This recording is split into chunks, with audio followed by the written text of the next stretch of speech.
বয়স এখন 30-এর ঘরে, কিন্তু জীবনেও আজ পর্যন্ত বড় কোনো রেস্টুরেন্টে খাওয়ার সৌভাগ্য হয়ে ওঠেনি।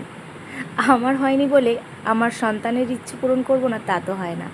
পৃথিবীর প্রতিটা বাবা মায়েরই ইচ্ছে থাকে তার নিজের যে শখ আহ্লাদগুলো পূরণ করতে পারে না সেগুলো তার সন্তানকে দিয়ে পূরণ করতে পারে। আমিও তার ব্যতিক্রম কিছুই নই। আমার মেয়ে আজকে ক্লাস 8-এ পড়ে, এখনও পর্যন্ত ওকেও পারিনি সেই ইচ্ছেটা পূরণ করতে। অনেক বছর ধরেই ও বলছিল, তাই আজকে হঠাৎ করেই এক মিরাক্কেল ঘটলো, যেটা তোমাদের সাথে ভাষায় বলে প্রকাশ করতে পারবো না।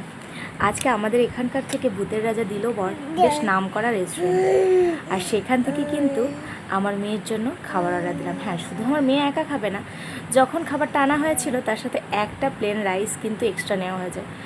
কেন কি শুনেছি, যখন রেস্টুরেন্টে বসে খায় তখন নাকি কোয়ান্টিটিটা অনেকটা বেশি দেয়, কিন্তু যখন পার্সেল করে দেয় তখন নাকি কম দেয়। তো আজকের মেনুতে কী কী ছিল?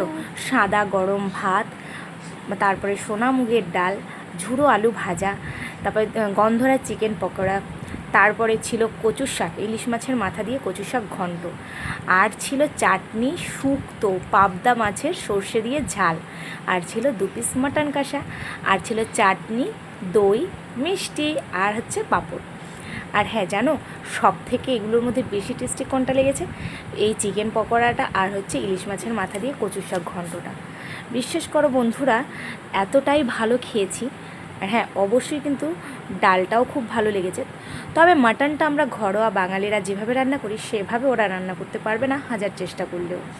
আমি বিশ্বাস করো মাটন, চিকেন এগুলো ভীষণ ভালো রান্না করি, আর সেই কারণে আমার রেস্টুরেন্ট বা হোটেল কোথাকার মাটন কিন্তু বা চিকেন আমার এগুলো পছন্দ হয় না।